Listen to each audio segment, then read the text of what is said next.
තෙරුවන් සරණයි ආයුබෝවන්. බෞද්ධ ධර්මාචාර විභාගයට නියමිත බෞද්ධ ඉතිහාසය හා සංස්කෘතිය පොතේ පාඩමක කොටසක් අපි සාකච්ඡා කරන්නට සූදානම් වෙන්නේ. බෞද්ධ ධර්මාචාර විභාගයේදී තරමක අපහසු අමාරු විෂයක් තමයි බෞද්ධ ඉතිහාසය හා සංස්කෘතිය ප්‍රශ්න පත්‍රේ. පහුගිය විභාගයේදී ගොඩක් දෙනෙක් ඌන සාමාර්ථ ලබාගත් විෂයක් වුණා බෞද්ධ ඉතිහාසය හා සංස්කෘතිය ප්‍රශ්න පත්‍රේ. ඉතින් මේ ප්‍රශ්න පත්‍රයට අදාළ පාඩම් හැම එකක්ම අපි අපේ නාලිකාව ඔස්සේ සාකච්ඡා කරනවා. පිරිවෙන දහම් පාසල මේ විදිහට YouTube එකේ ඔබට සර්ච් කරන්න පුළුවන්, බලන්න පුළුවන් අපේ channel එක. එහෙම නැත්නම් මේ විදිහට සිංහල අකුරු වලින් type කරලත් අපේ නාලිකාවට ඇතුළු වෙන්න පුළුවන්, නරඹන්න පුළුවන්. මේ විදිහට type කරාම මේ වගේ ලාංඡනයක් එනවා. ඒ ලාංඡනය උඩ ක්ලික් කරාම අපේ සියලුම විස්තර එනවා. ඒ විස්තර වලින් playlist කියලා එකක් තියෙනවා. ඒක එබුවම ඔබට පුළුවන් අපේ නාලිකාවේ තියෙන සියලුම පාඩම් බලන්න, අවශ්‍ය කරන පාඩම් තෝරා ගන්නටත් පුළුවන්කම තියෙනවා. එහෙනම් අපි බලමු හතරවෙනි පාඩම. පළවෙනි කොටස. අශෝක අධිරාජයා බුදු සමයේ දේශාන්තර ව්‍යාප්තිය. අශෝක අධිරාජයා විසින් බුදුදහම දේශාන්තර වශයෙන් ව්‍යාප්ත කිරීම, බුදුදහම ව්‍යාප්ත කිරීම, අශෝක රජතුමාගේ බුදුදහම ව්‍යාප්ත කිරීමේ කටයුතු පිළිබඳව අපි මේ පාඩමේදී සාකච්ඡා කරනවා. අශෝක රජතුමා ස්වදේශයෙහි මෙන්ම විදේශයන්හිද ධර්ම ප්‍රචාරක කටයුතු කෙරෙහි විශේෂ අවධානය යොමු කළ බව දක්නට ලැබේ. අශෝක රජතුමා තමන්ගේ රට තුලත් තමන්ගේ රටට පරිබාහිර වූ රාජ්‍යයන් වලත් ධර්මයේ ව්‍යාප්ත කරන්න, ධර්මයේ ප්‍රචාරය කරන්න කටයුතු කළා තියෙනවා. එහෙනම් ධර්ම ප්‍රචාරක සේවාව මගින් එතුමා අද ලෝකවාසී බෞද්ධ ජනතාවගේ ගෞරවයට පාත්‍ර වෙයි. ධර්ම ප්‍රචාරක කටයුතු සිද්ධ කිරීම නිසාමයි අශෝක රජතුමා පිළිබඳ අද දක්වාත් හැමෝම කතා කරන්නේ. බෞද්ධ ලෝකයේ තුල ධර්මාශෝක කියන නාමයට ගරු කරන්නේ. අශෝක කියන නාමයට ගරු කරලා කටයුතු කරන්නේ අශෝක රජතුමා විසින් කරන ලද ධර්ම ප්‍රචාරක කටයුතු නිසා. ඉතින් රජතුමාගේ ධර්ම ප්‍රචාරක සේවා කටයුතු කොටස් දෙකකට බෙදා හැදෑරීම පහසුයි. අශෝක රජතුමා කරපු ධර්ම ප්‍රචාරක සේවාව කොටස් දෙකක් යටතේ අපිට කතා කරන්න පුළුවන්. පළවෙනි කොටස ಭಾರತ දේශය තුල සිදු කළ ධර්ම ප්‍රචාරක කටයුතු. දේශීය ධර්ම ප්‍රචාරක කටයුතු වශයෙන් සලකන්න පුළුවන්. ಭಾರತ දේශය තුල, ඉන්දියාව තුල සිදු කරපු ධර්ම ප්‍රචාරක කටයුතු, ಭಾರತ දේශය තුල සිදු කරපු ධර්ම ප්‍රචාරය දේශීය ධර්ම ප්‍රචාරය වශයෙන් අපිට කතා කරන්න පුළුවන්. ඊළඟට සිය මිත්‍ර රජවරුන්ගේ රාජ්‍යයන්හි සිදු කළ ධර්ම ප්‍රචාරක කටයුතු විදේශීය ධර්ම ප්‍රචාරය වශයෙන්ද හඳුනාගත හැකිය.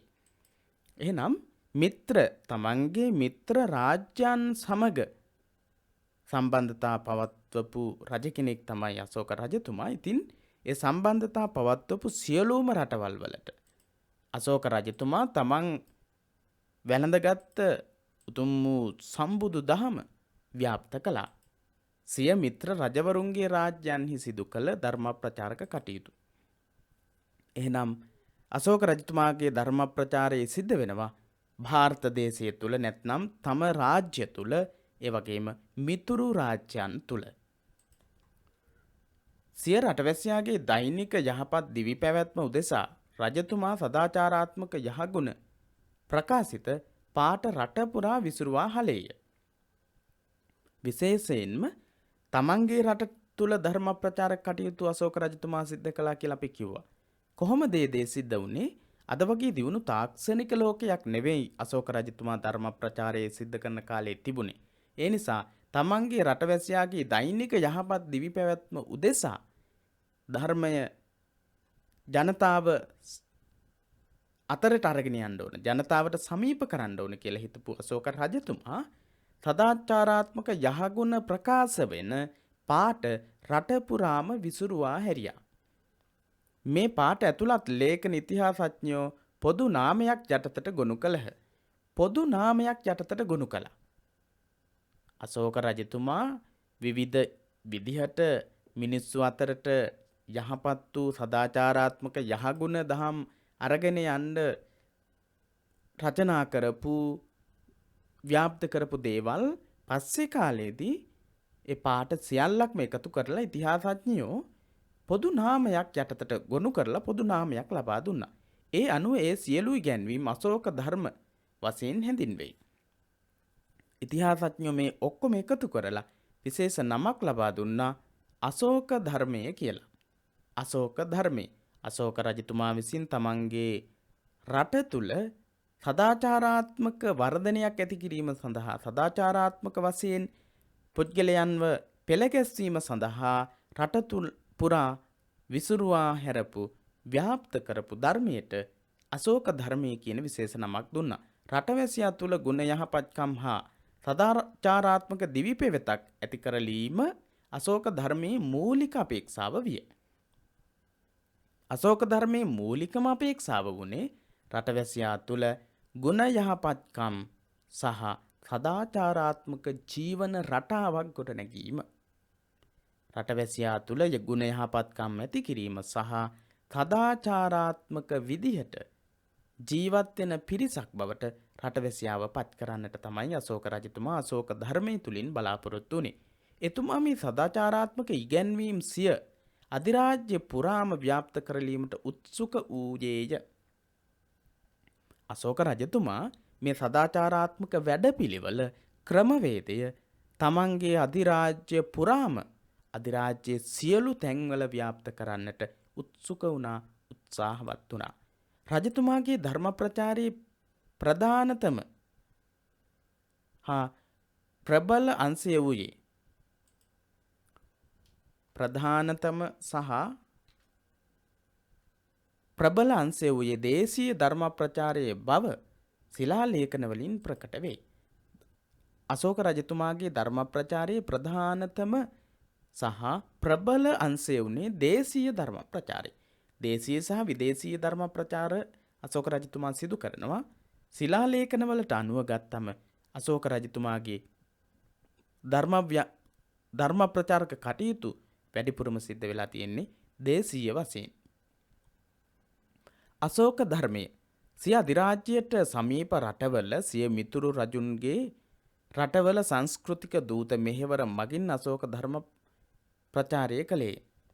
සිය අධිරාජ්‍යයට සමීප රටවල තමන්ගේ අධිරාජ්‍යයට සමීපම රටවල මිතුරු රජුන්ගේ රටවල සංස්කෘතික දූත මෙහෙවර මගින් අශෝක ධර්ම ප්‍රචාරය කළේය. අශෝක ධර්ම ප්‍රචාරය කළේය. අශෝක රජතුමා තමන්ගේ අධිරාජ්‍යයට සමීප රටවල් වල තමන්ගේ මිතුරු රාජ්‍යවල සංස්කෘතික දූත මෙහෙවරක් සිද්ධ කළා. ඒ සංස්කෘතික දූත මෙහෙවර සිද්ධ කරන්නේ අශෝක ධර්මය මගින්. සිය දේශනා ඉරහඳ පවත්නා තෙක්ද තමාගේ දරුමුණුබුරන් ආදී කොට මතු දවස ඇතිවන පරම්පරාව දක්වා කල්ප කාලාන්තරයක් මුළුල්ලේ පවතීවායි එතුමා අවංකවම ප්‍රාර්ථනා කළා. සිය දේශනා තමන් කරන මේ දේශනාව තමන් මේ ව්‍යාප්ත කරන සදාචාරවත් ඉගැන්වීම ඉරහඳ පවතින තෙක් තමාගේ දූදරු මුණුබුරන් ආදී කොට මතු දවසේ බිහිවෙන පරම්පරාවල හැමදෙනාට අතරටම පත්වෙමින් කාලාන්තරයක් පවතීවා කියන ප්‍රාර්ථනාව අශෝක රජතුමාට තිබුණා. එක දවසක් දෙකක් තුලින් ගොඩ නැගිලා විනාශ වෙලා යන ක්‍රමයක් නෙවෙයි මේක කාලාන්තරයක් පවතින්නට ඕන කියන අදහස අශෝක රජතුමාට තිබුණා. යම් තාක්කල් මේ ධර්ම පවතීද ඒ තාක්කල් මනුෂ්‍ය සමාජයේ සාමය හා සදාචාරය ආරක්ෂා වන්නේ යයි එතුමා සඳහන් කර ඇත. අශෝක රජතුමා සඳහන් කරනවා යම් තාක්කල් මේ ධර්ම පවතීද මේ අශෝක ධර්මයේ මගින් ඉදිරිපත් කරන ධර්මයේ පවතීද ඒ තාක්කල් මනුස්්‍ය සමාජයේ සාමය හා සදාචාරය ආරක්ෂා වෙනවා කියලා අශෝක රජතුමා ප්‍රකාශ කරනවා. යම් තාක්කල් මේ ධර්ම පවතීද ඒ තාක්කල් මනුස්්‍ය සමාජයේ සාමය හා සදාචාරය ආරක්ෂා වන්නේ යයි එතුමා සඳහන් කරනවා. අශෝක රජතුමා මේ නිසා රජතුමා ධර්ම ප්‍රචාරය සඳහා මෙන්ම ඒ ධර්මයෙහි පැවැත්ම සඳහා පුළුල් ක්‍රියාමාර්ගයක් අනුගමනය කළ බව දක්නට ලැබෙයි. මේ නිසා ධර්ම ප්‍රචාරය සඳහා වගේම ධර්මයෙහි පැවැත්ම සඳහා ආරක්ෂාව සඳහා අශෝක රජතුමා පුළුල් වශයෙන් ව්‍යාප්ත වෙලා ගියපු ක්‍රියාමාර්ගයක් ක්‍රමවේදයක් අනුගමනය කළා. අද මෙන් එදා sannivedana මාධ්‍යයන් නොපවති බව අපි දනිමු. අද වගේ sannivedana මාධ්‍ය ඉන්දියාවේ තිබෙන්නේ නැහැ අශෝක රජතුමා ධර්මයේ ව්‍යාප්ත කරන කාලය වෙනකොට. රජුගේ අනුශාසනා ජනතාව අතර ප්‍රචාරය කරනු ලැබුණේ ප්‍රධාන වශයෙන් ශිලාලිපි මගිනි. ප්‍රධානම sannivedana මාධ්‍ය ශිලාලේඛන, ශිලාලිපි, සෙල්ලිපි. අධිරාජ්‍ය සුවිශාල භූමි ප්‍රදේශයකට පැතිර පැවති නිසා සෑම ප්‍රදේශයකම එකසේ ධර්ම ප්‍රචාරය සිදු කළ නොහැකිය. අධිරාජ්‍ය හරිම විශාලයි. මීට කලින් පාඩම් වලින් අපි කතා කරලා තියෙනවා අශෝක අධිරාජ්‍ය කොයිතරම් භූමි භාගයක් තුල භූමි ප්‍රදේශයක් තුල ව්‍යාප්ත වුණාද කියලා. ඉතින් මේ ව්‍යාප්ත වෙලා තිබුණු රාජ්‍යයේ විශාලත්වය නිසා අශෝක රජතුමාට සියලුම ප්‍රදේශවල එක හා සමානව ධර්මයේ ව්‍යාප්ත කරන්න හැකියාවක් තිබුණේ නැහැ. කොහොමටවත් අශෝක රජතුමාට සියලුම දේශයන් වල එක හා සමානව ධර්මයේ ව්‍යාප්ත කරන්න බෑ. රජතුමාම එය මනාව වටහාගෙන තිබිලි. රජතුමාම දැනගෙන හිටියා එකම විදිහට ධර්මයේ සියලුම රාජ්‍යයන් වල ව්‍යාප්ත කරන්න බෑ කියලා. 14 වෙනි ගිරිලිපිහි මේ විදිහට අශෝක රජතුමා සඳහන් කරන්නේ අන්න ඒ නිසා. මහා ලකේහි පිජිතේ බහුච ලිකිතේ ලේකාපෙසාමි චේව නිත්‍යං අතිච හේතා පුනං පුන ලපිතේ තස තසා පටිපජේයා සේසියා අත කිචි අසමති ලිකිතේ දිසාවා සංඛාය කාලංවා අලෝවයිතුන් ලිපිකල පලා දෙනවා. ඔය විදිහට අශෝක රජතුමා සඳහන් කරනවා. මේක කීප වතාවක් කියවලා ඔබේ කටට හුරු කරගන්න. ඉතින් අශෝක ලිපි ඇසුරෙන් ප්‍රශ්නයකට පිළිතුරු ලබා දෙන්නට වුණොත් මේ කොටස් අපිට වැදගත් වේවි. රාජ්‍ය විශාලයේ බොහෝ ලිපිද ලියන ලදී. සෑම විටම ලියවන්නෙම්ද වෙමි. ජනයා එසේ පිළිපදින පරිද්දෙන් ඒ කාරණයෙහි මිහිරි බව ඇතිවීම සඳහා නැවත නැවත කියන ලද දේද ඇත. එහි කිසියම් අසම්පූර්ණ බවක් හෝ ලිවීමේ දෝෂයක් හෝ සැකයට කරුණක් හෝ ඇතනම් ලියන්නාගේ වරදකැයි සලකත්වා. රාජ්‍ය හරිම විශාලයි, බොහෝ ලිපි ලිව්වා, හැම විටම ලියවමින් ඉන්නවා. ජනයා එසේ පිළිපදින පරිද්දෙන් ඒ කාරණේ මිහිරි බව ඇති කරවන්න නැවත නැවතත් ඒ දේම ලියලත් තියෙනවා. එහි කිසියම් අසම්පූර්ණකමක් තියෙනවා නම්, ලිවීමේ දෝෂයක් තියෙනවා නම්, සැකයට බඳුන් කළ යුතු කරුණක් තියෙනවා නම් ලියන්නාගේ වරදක් කියලා හිතන්නට කියලා අශෝක රජතුමා 14 වෙනි ගිරිලිපියේ සඳහන් කරනවා. මහා ලකේහි පිජිතේ රාජ්‍ය විශාලයේ කියන අදහස. බහුත ලිකිතේ බොහෝ ලිපිද ලියන ලදී. ලේකාපෙසාමි චේව ලියවන්නේද වෙමි. ඉතින් නිතියෙන් නිරන්තරයෙන් ලියවන්නෙම්ද වෙමි.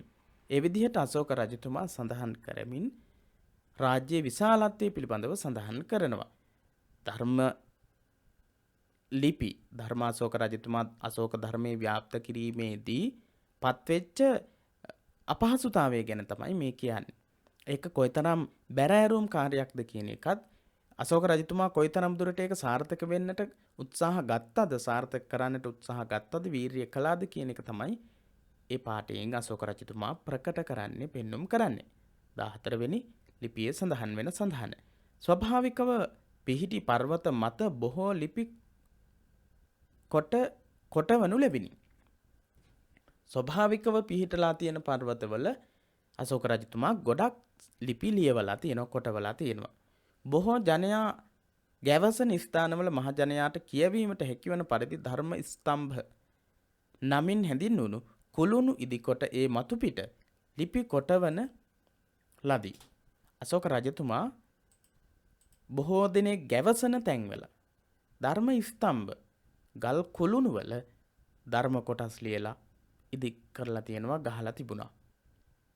බොහෝ ජනයා ගැවසන තැන්වල ගල් පර්වත නැහැ. ගල් පර්වත නැත්නම් ඒ තැන්වල ගොඩක් දෙනෙක්ට කියවන්න පහසු වෙන විදිහට, ගොඩක් දෙනෙක්ට කියවන්න පුළුවන් වෙන විදිහට ධර්ම ලිපි රචනා කරලා තිබිලා තියෙනවා.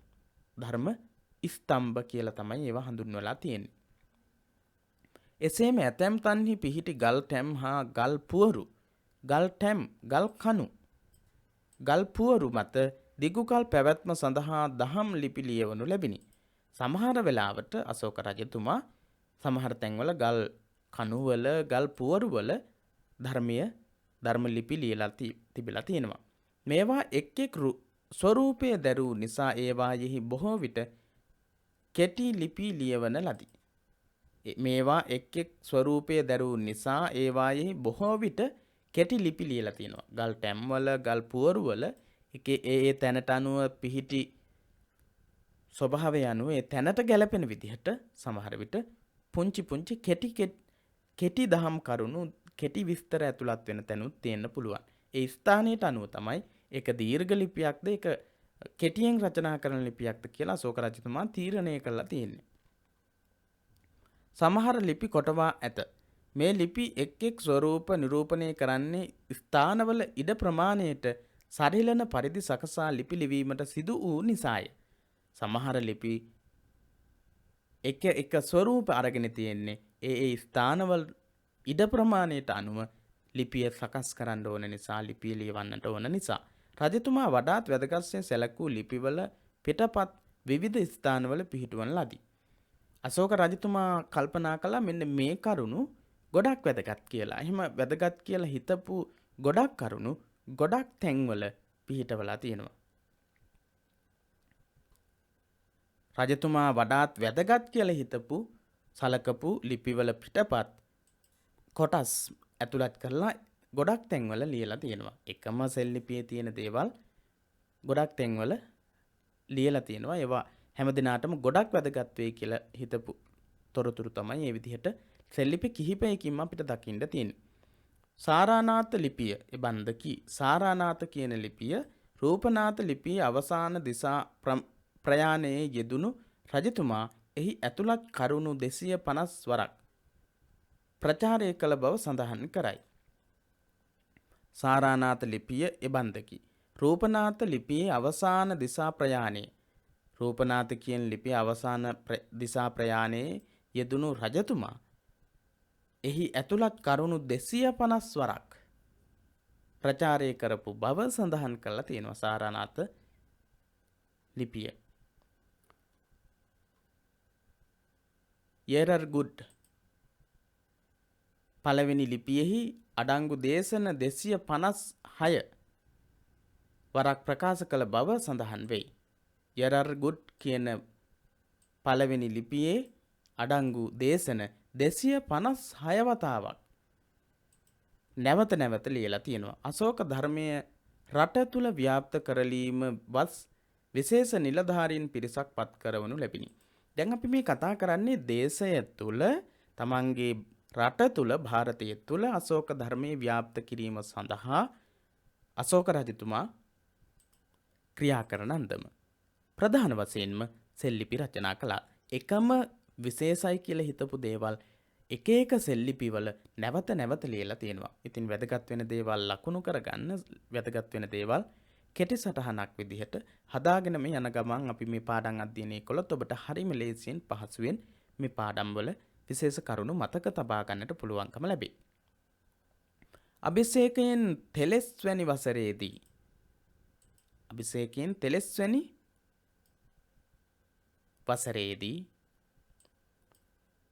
පත් කළ මේ නිලධාරී පිරිස ධර්ම මහා මාත්‍ර යන නාමයෙන් හඳුන්වන ලදී. තෙලස්වැනි කියලා කියන්නේ 13 වෙනි අවුරුද්දේදී. අභිෂේකයෙන් තෙලස්වැනි වසරේදී තමයි මේ අශෝක ධර්මයේ රට තුල ව්‍යාප්ත කරවීම සඳහා නිලධාරීන් පිරිසක් පත් කරන්නේ. මේ පිරිස අශෝක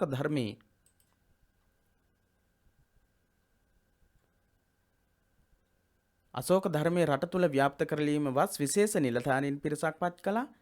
අභිෂේකයෙන් තෙලස්වැනි වසරේදී තමයි මේ නිලධාරී පිරිස පත් කරන්නේ. මේ පිරිස අශෝක ධර්මයේ ප්‍රචාරකයන් මෙන්ම ආරක්ෂකයන් ලෙස ක්‍රියා කරන්නට ඇතැයි සිටිය හැකිය. මේ පත් කරපු නිලධාරීන් පිරිස අශෝක ධර්මයේ ව්‍යාප්ත කරපු අය වගේම අශෝක ධර්මය ආරක්ෂා කරන්නට ක්‍රියා කරපු පිරිස. ධර්ම මහා මාත්‍රවරු මේ ධර්මයේ අශෝක ධර්මයේ ව්‍යාප්ත කිරීම සඳහා රජතුමා විසින් පත් කරපු නිලධාරී පිරිස ධර්ම මහා මාත්‍රවරු විදිහට තමයි හැඳින්වුවේ. පැවිදි උතුමන් විෂයෙහිද ආගමික පූජකයන් විෂයෙහිද බෞද්ධ භික්ෂූන්ගේ කටයුතු විෂයෙහිද නිරත වනු පිණිස පත් කරනු ලැබූහ.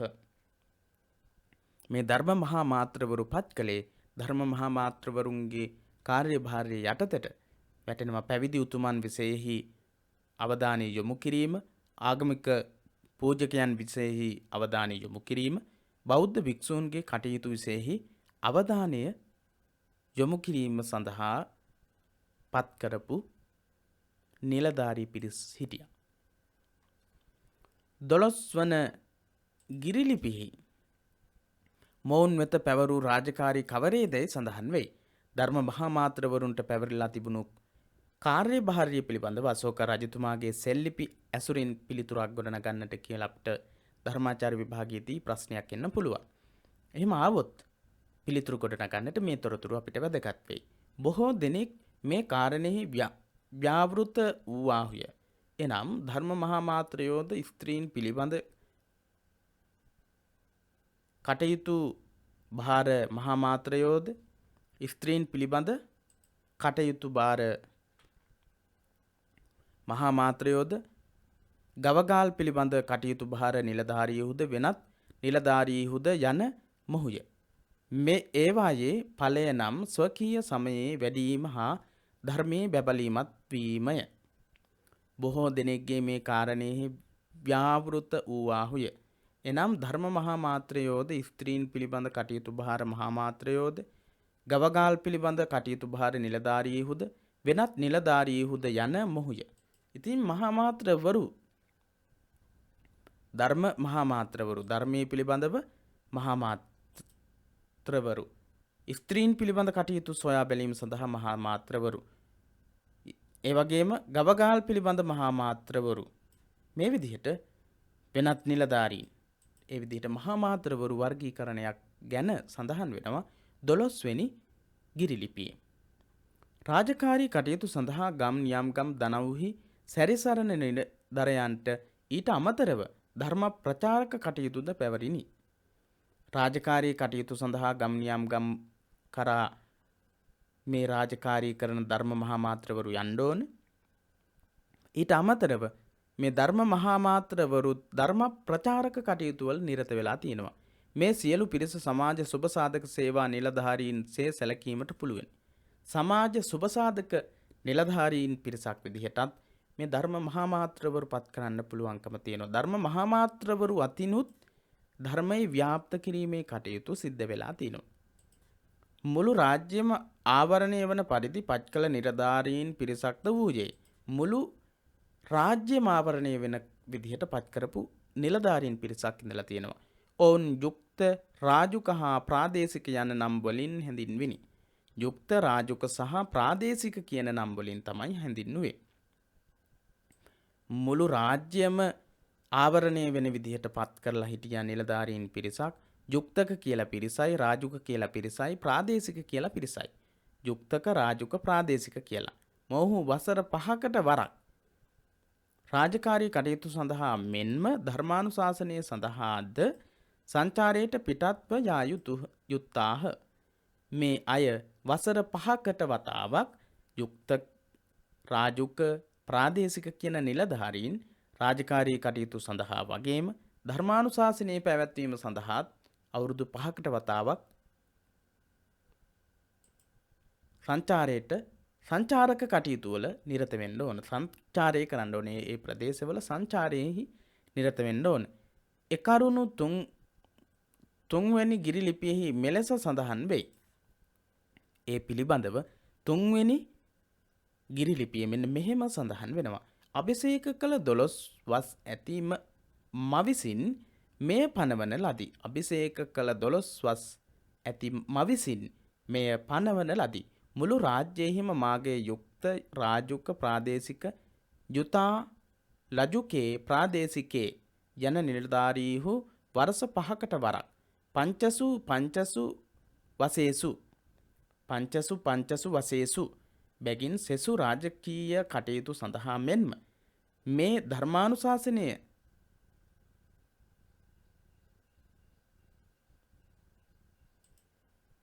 දහං මනුස්ස සඳහා තද සංචාරයට පිටත්ව යත්වා. ඒ විදිහේ සඳහනක් තියෙනවා. අභිෂේක කළ 12 වස් ඇති මවිසින් මෙය පනවන ලදී. මුළු රාජ්‍යයෙහිම මාගේ යුක්ත රාජුක ප්‍රාදේශික යුතා ලජුකේ ප්‍රාදේශිකේ යන නිලධාරීහු වර්ෂ 5කට වරක් පංචසු වසේසු බැගින් සෙසු රාජකීය කටයුතු සඳහා මෙන්ම මේ ධර්මානුශාසනය සඳහා කියන එක තමයි ඒකේ අදහස. සඳහා සංචාරයට පිටත්ව යත්වා. පිටත් කරලා යවලා තියෙනවා. ධර්ම ප්‍රචාරය. අශෝක රජතුමාගේ ධර්ම ප්‍රචාරය. සිය දහම පොදු මහජනතාවට මනාව වටහා දිය යුතුයයි විශේෂයෙන්ම රාජුකයන්ට රාජපුරුෂයන්ට නියෝග කොට ඇත. රජුකයන්ට සහ රාජපුරුෂයන්ට නියෝග කරලා තියෙන තමන්ගේ දහම පොදු මහජනතාවට මනාව වටහා දිය යුතුයි කියලා අශෝක රජතුමා අනුශාසනා කරලා තියෙනවා ඒ ධර්ම මහා මාත්‍රවරුන්ට. යම්සේ රාජපුරුෂයෝද බොහෝ ජනයා කෙරෙහි අයත් වූවාහුද ඒ ඔව්හු හාත්පසින් පහදා කියන්නාහුය. විස්තර කොට කියන්නාහුය. රජ්ජුකයෝ ද බොහෝ ලක්ෂ ගණනින් ප්‍රාණීන් කෙරෙහි අයත් වූවාහුය. ඒ සඳහා ඔව්හුද මේ පරිද්දෙන් ජනතාව ධර්මාන්විතව හාත්පසින් පහදා කියව් යැයි අනවන ලදහ. යම් විදිහකින් රාජපුරුෂයෝ බොහෝ ජනයා කෙරෙහි අයත් වෙච්ච අය රාජුකයෝ මේ හැමදෙනාම හාත්පසින් ධර්මයේ කියලා දෙන්න ඕන. විස්තර කරලා කියලා දෙන්න ඕන. බොහෝ ලක්ෂ ගණන් ප්‍රාණීන් කෙරෙහි අයත් වෙච්ච පිරිසක්. බොහෝ ලක්ෂ ගණන් පිරිස්වලට සෙත සලසන යහපත උදා කරන පිරිසක් තමයි මේ පිරිස කියලා අශෝක රජතුමා මේ ලිපියේදී සඳහන් කරනවා. ඒ සඳහන් වෙන්නේ 7 වෙනි ටැම් ලිපියේ. 7 වෙනි ටැම් ලිපියේ සඳහන් වෙන සඳහන තමයි අපි කතා කළේ.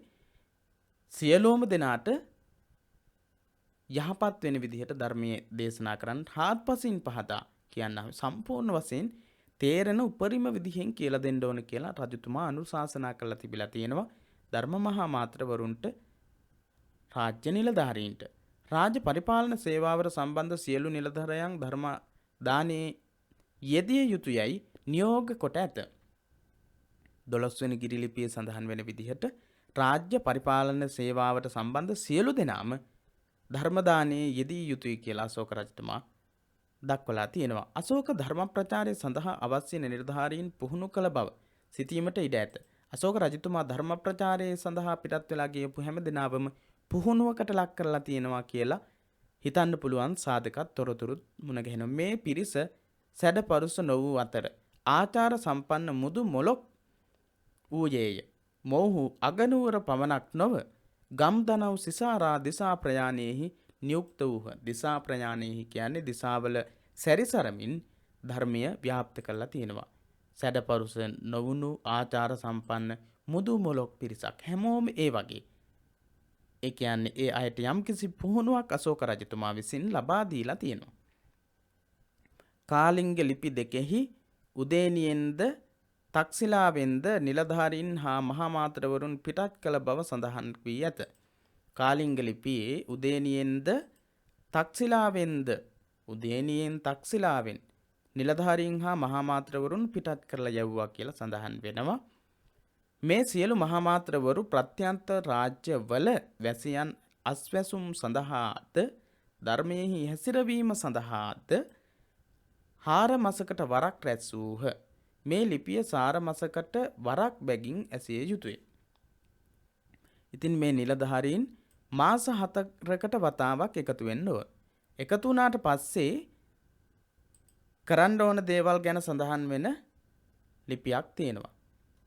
කාලිංග ලිපි 1 ධර්ම ප්‍රචාරයේ එක් අංගයක් ලෙස ධර්ම දේශනා පැවැත්වීමද සිදුවිය. ඔව්.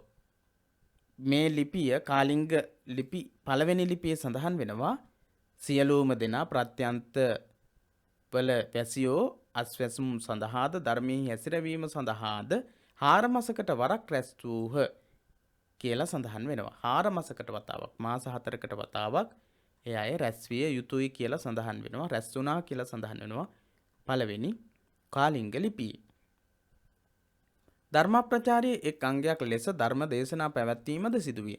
7 වෙනි ටැම් ලිපියේ සඳහන් වන පරිදි ධර්ම දේශනා පැවැත්වීමත් සිද්ධ වුණා. 7 වෙනි ටැම් ලිපියේ සඳහන් වෙන විදිහට එක් ස්ථානයක රැස් වූ විශාල පිරිසකට කතිකත්වයේ ඇත්තෙකු විසින් ධර්ම දේශනය පැවැත්වීම සිදුවිය. එක තැනකට එකතු වෙච්ච විශාල පිරිසකට කතිකත්වයේ තියෙන කතා කරන්න පුළුවන් එක්කෙනෙක් ධර්මයේ දේශනා කරලා තියෙනවා. මේ මහා මාත්‍රවරුන්ගෙන් එක්කෙනෙක් ධර්මයේ කියලා දෙන්න පුළුවන්, කතා කරන්න පුළුවන් කතිකත්වයේ තියෙන කෙනෙක් තමයි කියලා දීලා තියෙන්නේ. රජතුමා විසින් අනුමත කළ ධර්ම කරුණු ජනයාට ප්‍රගුණ වූ පසු සමාජයේ ශිෂ්ට වන බව රජුගේ විශ්වාසය විය. රජතුමා පෙන්වා දුන්නු දහම් කරුණු ජනතාව අතරට ගියාට පස්සේ ජනතාව ධාර්මික වෙනවා කියලා තමයි රජතුමා විශ්වාස කළේ. බණ ඇස්වීම අස්වමි. ධර්මානුශාසනයෙන් අනුශාසනා කරමි. මේ ජනයා අසා අනුව පිළිපදිත්. වැඩි දියුණු වෙත්. ධාර්මික දියුණුවෙන්ද දැඩිව වැඩෙත්. මේ සඳහා මවිසින් බණ ඇස්වීම අස්වන ලදී. විවිධ වූ ධර්මානුශාසනයෙන් නියම කරන ලදී. විවිධ වූ ධර්මානුශාසනයන් නියම කරන ලදී. 7 වෙනි ටැම් ලිපියේ සඳහන් වෙන්නේ එහෙමයි. බණ ඇස්වීම අස්වමි ධර්මානුශාසනයෙන් අනුශාසනා කරමි. මේ ජනයා අසා අනුව පිළිපදිත්. වැඩි දියුණු වෙත්. ධාර්මික දියුණුවෙන්ද දැඩිව වැඩෙත්. මේ සඳහා මවිසින් බණ ඇස්වීම අස්වන ලදී. විවිධ වූ ධර්මානුශාසනයන් නියම කරන ලදී. ඒ විදිහට අශෝක රජතුමා 7 වෙනි ටැම් ලිපියේ සඳහන් කරනවා. එකල පැවති sannivedana මාධ්‍යයන් අනුව මේ අතිශය සාර්ථක ක්‍රමය වූවාට කිසිදු සැකයක් නැහැ. මේක තමයි ටැම් ලිපි රචනා කරන එක, සෙල් ලිපි රචනා කරන එක, ස්තම්භ හදන එක තමයි ඒ කාලේ හැටියට තිබුණු හොඳම sannivedana මාධ්‍යය. ධර්මාශෝක රජතුමා දිසා ප්‍රයාණයේ නිරත වෙමින් රටවැසියාට ධර්මයේ අශෝක ධර්මයේ පැහැදිලි කොට දුන්නේය. අශෝක රජතුමාත් එක එක ප්‍රදේශවල සැරිසරමින් ජනතාවට ධර්මයේ කියලා දීලා තියෙනවා. සමහර සෙල්ලිපිවල සඳහන් වන පරිදි රජතුමා එකම කරුණ නැවත නැවත අවධාරණයෙන් යුතුව නොඑක් වර ප්‍රකාශ කළ බව සඳහන් වේ. එකම කරුණ අවධාරණය කර කර ආයෙ කියපු තැනුත් තියෙනවා. ධර්මදේශනා ක්‍රමයේ අනුව එකම කරුණ විවිධ ස්ථානවලදී නැවත නැවත ප්‍රකාශ කිරීමට සිදුවීම ස්වභාවිකයි. ධර්මදේශනාවේදී සාමාන්‍ය එකම දේ එකම කරුණ නැවත නැවත අවධාරණය කරමින් කියන්න වෙන අවස්ථාවන් තියෙන්න පුළුවන්.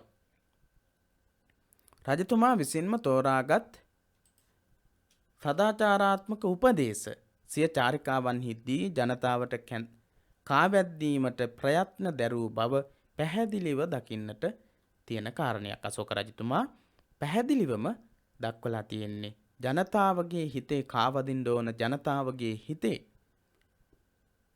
තැම්පත් වෙන්න ඕන, ජනතාවගේ ජීවිතය සදාචාරවත් කරන්න හේතු වෙන කරුණු අශෝක රජතුමා ගියපු ධර්මචාරිකා විහාරචාරිකාවලදී ටැම්ලිපි විදිහට සෙල්ලිපි විදිහට රචනා කරලා තියෙනවා.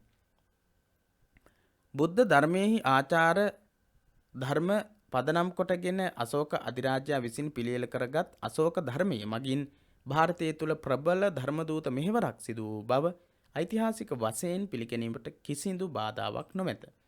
බුද්ධ ධර්මයේ ආචාර ධර්ම පදනම් කරගෙන අශෝක අධිරාජයා විසින් පිළියෙල කරගත් අශෝක ධර්මයේ මගින් ಭಾರತයේ තුල ප්‍රබල ධර්මදූත මෙහෙවරක් සිද්ධ වෙච්ච එක පිළිබඳව ඓතිහාසික තොරතුරු බොහෝමයක් තියෙනවා.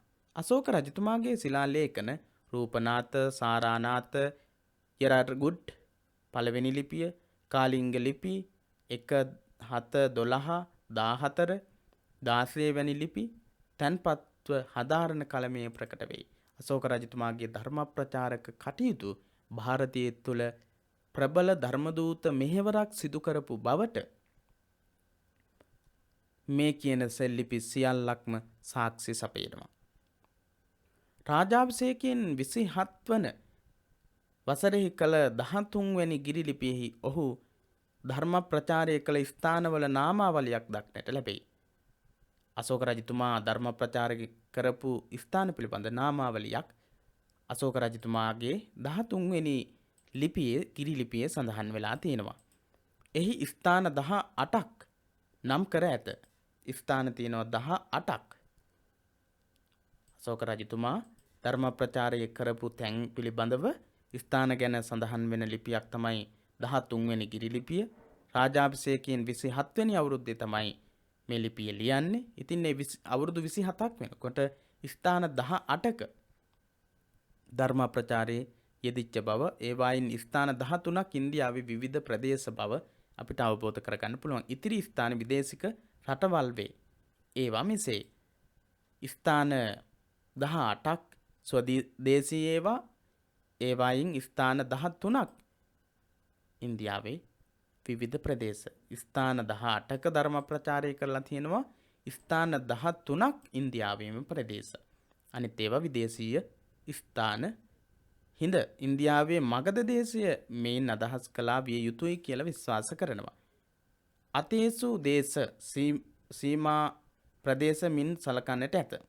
අතේසු දේශ සීමා ප්‍රදේශ තමයි මේ තුලින් අදහස් කරලා තියෙන්නේ. ඊට පස්සේ අතියෝග සිරියාවේ වාසය කරපු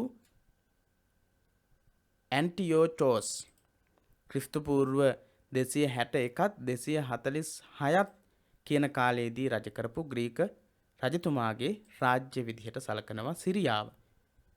අතියෝග කියලා තමයි සඳහන් වෙන්නේ. සිරියාව කියන රට එක රටක්. ඊට පස්සේ තුලමය කියන නමත් සඳහන් වෙනවා සෙල්ලිපිවල. මේ මිසරයේ විදිහට තමයි සැලකෙන්නේ. ක්‍රිස්තු පූර්ව 276ත් 239ත් කාලය අතරතුර රජකම් කරපු ටොලෙමි පිලාඩෙල්පස් කියන රජතුමාගේ රාජ්‍ය විදිහට තමයි සැලකෙන්නේ. අන්තේකිනේ මැසිඩෝනියාව විදිහට සලකනවා. ක්‍රිස්තු පූර්ව 276ත් 239ත් අතර රජකම් කරපු